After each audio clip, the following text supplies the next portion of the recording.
Pour leur part, les conservateurs retrouvaient aujourd'hui leur chef Pierre Poilievre en chambre en raison de sa réélection en Alberta durant l'été.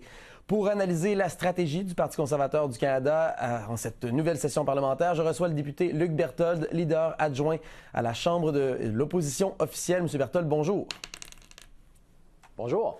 Alors, nouvelle session, ancien chef dans votre cas. Alors, hier, il y a Pierre Poilievre qui a souligné à quel point le premier ministre n'a pas respecté les promesses faites durant la campagne électorale, selon lui. Il a aussi indiqué que votre parti s'est attaqué ces derniers mois aux questions de sécurité d'emploi, d'inflation, le logement, les ressources naturelles, la criminalité. Alors, est-ce que ce sont les mêmes enjeux sur lesquels vous allez mettre l'accent, que vous allez mettre de l'avant cet automne? Et comment vous comptez influencer le travail de la Chambre?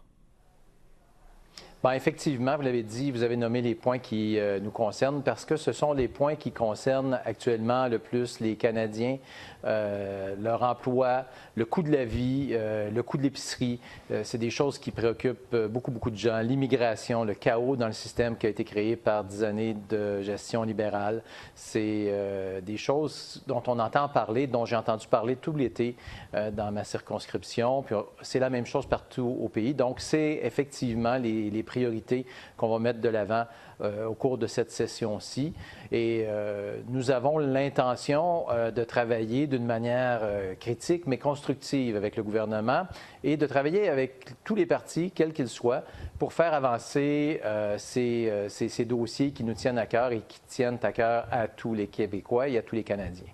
Vous parlez de coopération et justement, on a entendu le leader de la Chambre, Stephen McKinnon, se dire ouvert à coopérer, même à écouter les propositions des partis d'opposition si on arrivait avec des propositions constructives, dit-il, pas seulement des critiques. Croyez-vous que votre parti peut s'entendre avec le gouvernement pour faire avancer des dossiers communs, lesquels vous avez en tête peut-être? Bien, on l'a déjà fait. On l'a déjà fait volontairement et involontairement parce que je vous rappelle que beaucoup des éléments du programme qui ont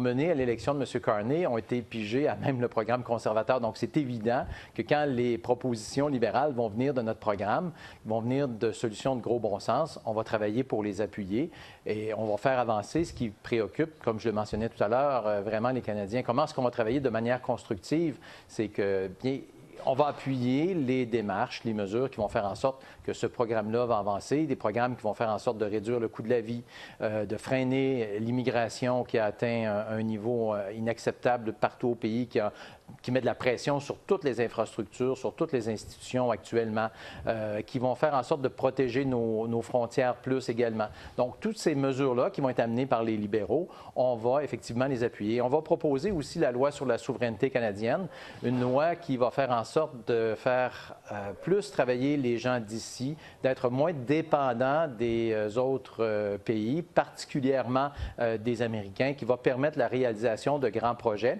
Et on va proposer cette loi-là et on espère que le gouvernement libéral va respecter la parole de M. McKinnon.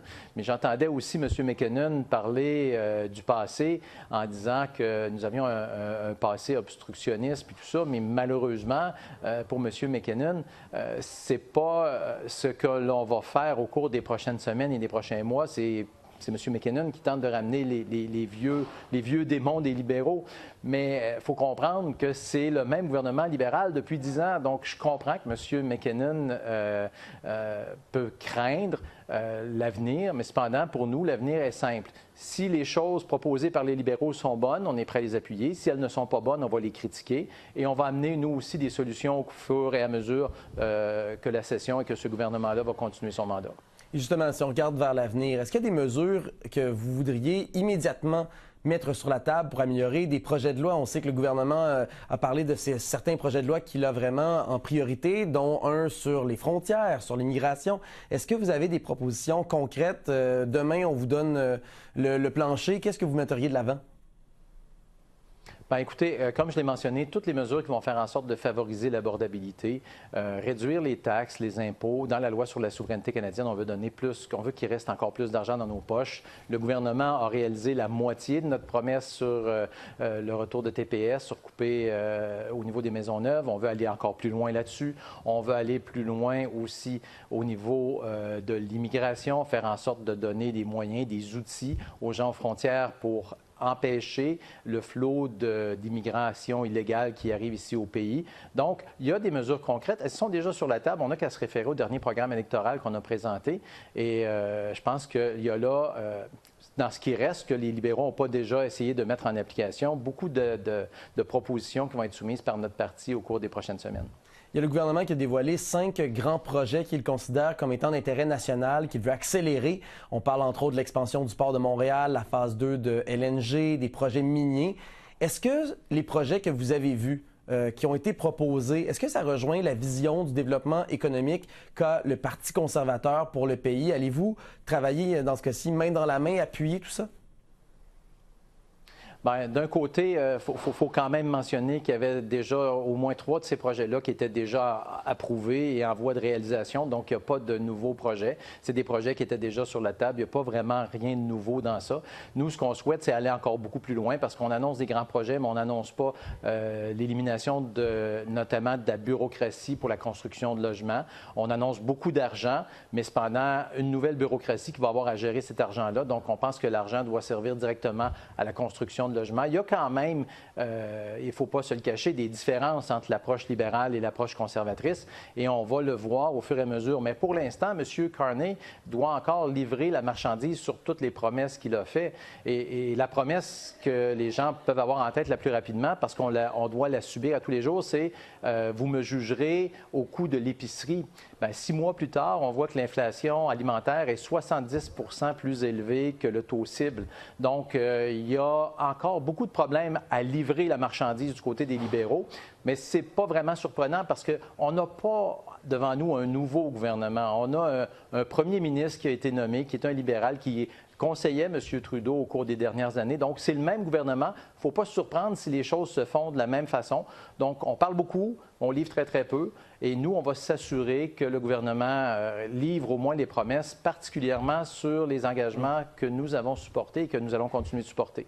En 10 secondes, vraiment un mot. On parle d'un budget qui pourrait atteindre 100 milliards de déficit selon la presse ce matin. Est-ce que c'est un chiffre qui fait en sorte que le Parti conservateur ne peut pas appuyer un tel budget?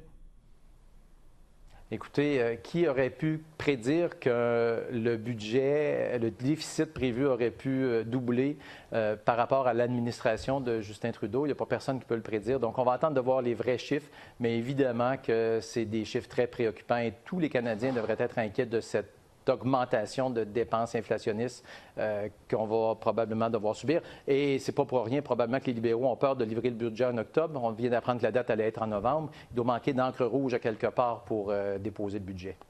M. Berthold, merci beaucoup pour votre temps aujourd'hui. Je rappelle, vous êtes leader adjoint à la Chambre de l'opposition officielle. Merci beaucoup. Au revoir. Au revoir.